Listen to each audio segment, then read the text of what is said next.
شروع اللہ کے نام سے جو بڑا مہربان اور نہایت رحم کرنے والا ہے۔ دور جاہلیت میں مرد اپنے گھر میں کس کس عورت کے ساتھ رجوع کرنے کا مکمل اختیار رکھتا تھا اور کس کے ساتھ طلاق دینے کے بعد بھی رجوع کر سکتا تھا، شریعت کیا کہتی ہے، آج کی اس ویڈیو میں تمام تفصیلات آپ کے ساتھ شیئر کریں گے۔ دوستو، اس ویڈیو میں آگے بڑھنے سے پہلے اگر آپ لوگوں نے ابھی تک ہمارے یوٹیوب چینل عورت ہب کو سبسکرائب نہیں کیا تو اس چینل کو سبسکرائب کر لیں اور ساتھ ہی لگے بیل آئیکن کو بھی پریس کر دیں تاکہ تواتر کے ساتھ ہماری ویڈیوز آپ تک پہنچتی رہیں۔ دوستو، ارشاد باری تعالیٰ ہے، اے نبی، جب تم اپنی بیویوں کو طلاق دینا چاہو تو ان کی عدت میں انہیں طلاق دو اور عدت کا حساب رکھو، اور اللہ سے جو تمہارا پروردگار ہے ڈرتے رہو، نہ تم انہیں ان کے گھر سے نکالو اور نہ وہ خود نکلیں۔ ہاں، یہ اور بات ہے کہ وہ کھلی برائی کر بیٹھے، یہ اللہ کی مقررہ حدیں ہیں۔ جو شخص اللہ کی حدودوں سے آگے بڑھ جائے اس نے یقیناً اپنے اوپر ظلم کیا۔ تم نہیں جانتے شاید اس کے بعد اللہ تعالیٰ کوئی نئی بات پیدا کرے۔ اس آیت مبارکہ میں 2 مرتبہ لفظ طلاق آیا ہے۔ یہ خالص عربی لفظ ہے اور اس کا مادہ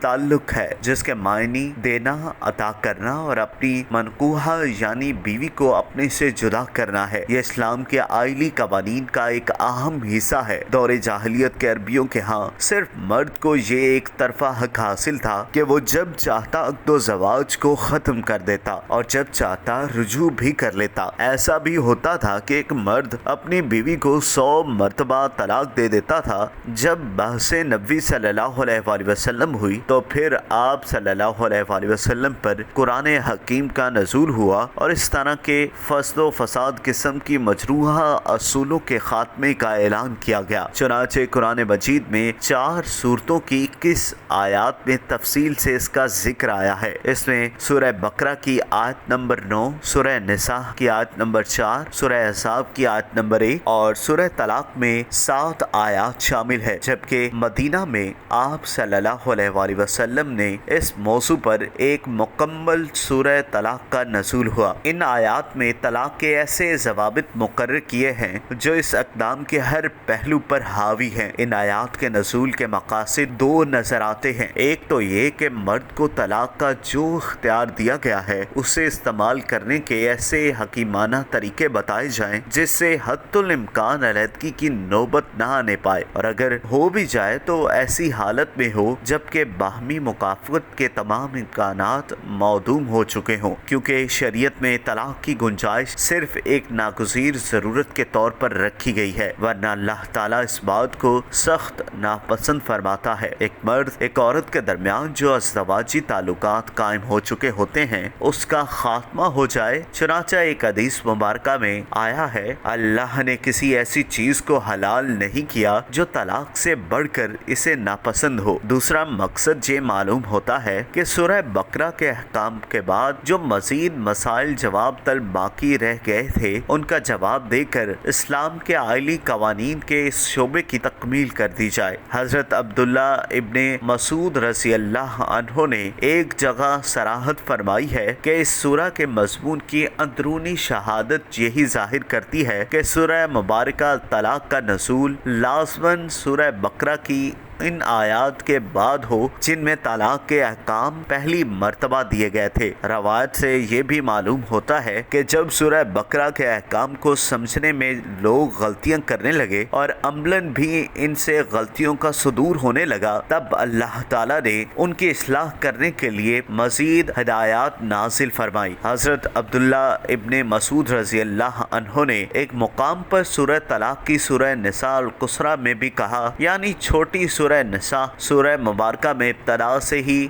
حضور صلی اللہ علیہ وآلہ وسلم سے خطاب کرتے ہوئے احکامات دیے جا رہے ہیں کہ یہ احکام اصل میں تو امت کو دیے جا رہے ہیں۔ اس کے ابتدائی الفاظ میں طلاق دینے کے طریقے بتائے جا رہے ہیں۔ فرمایا، جب تم لوگ عورتوں کو طلاق دو تو انہیں ان کی عدت کے لیے طلاق دیا کرو۔ یہ اکثر مشاہدے میں آیا ہے کہ جہاں کچھ ناچاکی ہو، مرد حضرات جلد بازی کا مظاہرہ کر کرتے ہوئے غصے میں فوراً ہی طلاق دے دیتے ہیں اور پھر رجوع کی گنجائش نہیں چھوڑتے۔ عدت کے لیے طلاق دینے کے بعد بھی مفسرین لکھتے ہیں کہ عورت کو حالات حیض میں طلاق نہیں دی جائے، کیونکہ اس کی عدت میں اس حیض سے شروع نہیں ہو سکتی جس حیض میں اسے طلاق دی گئی ہو۔ اس حالت میں طلاق دینے کے معنی یہ ہو جاتے ہیں کہ اللہ کے حکم کے خلاف عدت کی مدت 3 حیض کی بجائے 4 حیض بن جائیں۔ اس کے علاوہ اس حکم کا ایک اور زاویہ یہ بھی ہے کہ عورت کو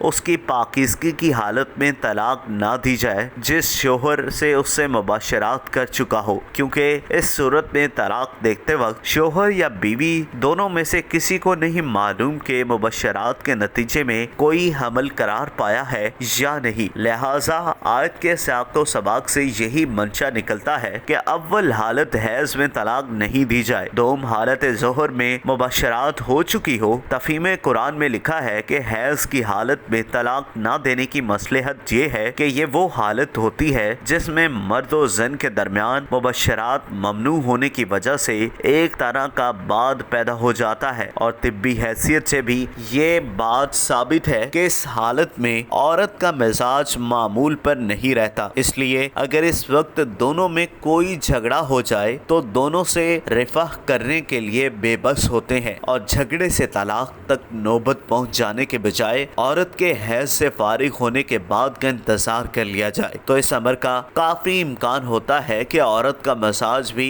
معمول پر آ جائے اور دونوں کے درمیان فطرت نے جو کشش رکھی تھی مسلط ہو جائے۔ اس زمانے میں حمل قرار پائے جائے تو مرد عورت دونوں کا علم نہیں ہو سکتا، اس لیے وہ وقت طلاق دینے کے لیے موزوں نہیں ہے۔ حمل کا علم ہو جانے کے بعد مرد بھی 10 مرتبہ سوچے گا کہ اسے طلاق دے یا نہ دے، اور عورت بھی سوچے گی کہ اپنے شوہر کو ناراضگی کے اسباب دور کرنے کی کوشش کرے، اور بے سوچے سمجھے اندھیرے میں تیر چلانے سے اگر حمل کا معلوم ہو جائے تو بعد میں دونوں کو پچھتانا پڑے گا۔ اس آیت مبارکہ کی تفسیر میں حضرت ابن عباس لکھتے ہیں کہ طلاق حیض کی حالت میں نہ دی جائے اور نہ اس طہر میں دی جائے جس سے مبشرات ہو چکی ہو، بلکہ اسے چھوڑ رکھے یہاں تک کہ وہ حیض سے فارغ ہو جائے۔ حضرت عبداللہ ابن مسعود رضی اللہ عنہ فرماتے ہیں عدت کے لیے طلاق یہ ہے طہر کی حالت میں مبشرات کیے بغیر طلاق دی جائے۔ یہی تفسیر حضرت عبداللہ بن عمر رضی اللہ عنہ نے بھی بیان کی۔ حضرت حسن بصری اور ابن سیرین دونوں فرماتے ہیں طہر کی حالت میں مبشرات کے لیے بغیر طلاق دی جائے یا پھر اس حالت میں جب حمل ظاہر ہو جائے۔ اس آیت مبارکہ کی شان نزول میں لکھا ہے کہ رسول اللہ صلی اللہ علیہ وآلہ وسلم نے حضرت حذیفہ رضی اللہ عنہ کو طلاق دے دی، وہ اپنے میکے آ گئی ہیں۔ اس پر یہ آیت اتری اور آپ صلی اللہ علیہ وآلہ وسلم سے فرمایا کہ ان سے رجوع کر لو، وہ بہت زیادہ روزے رکھنے والی اور بہت زیادہ نماز پڑھنے والی ہیں، اور وہ یہاں بھی آپ صلی اللہ علیہ وآلہ وسلم کی بیوی ہیں اور جنت میں بھی، چنانچہ آپ صلی اللہ علیہ وآلہ وسلم نے رجوع کر لیا۔ یہ دوسرا واقعہ بھی کتب احادیث سے ملتا ہے۔ حضرت عبداللہ ابن عمر رضی اللہ عنہ نے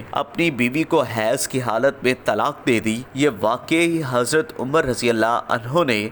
حضور صلی اللہ علیہ وآلہ وسلم سے جا کر بیان کر دیا۔ آپ صلی اللہ علیہ وآلہ وسلم سخت ناراض ہوئے اور فرمایا اسے چاہیے کہ رجوع کر لے، پھر حیض سے پاک ہونے کے بعد روکے رکھے، پھر دوسرا حیض آئے اس سے نہا لیں، پھر اگر جی چاہے طلاق دیں، یعنی اس پاکیزگی کی حالت میں بات کرنے سے پہلے یہی وہ عدت ہے جس کا اللہ نے حکم دیا ہے۔ دوستو، اگر آپ کو یہ ویڈیو پسند آئی ہو تو اس ویڈیو کو لائک کریں، کمنٹ کریں، اور ہاں جاتے جاتے ہمارے YouTube چینل عورت ہب کو سبسکرائب کرنا مت بھولیے گا۔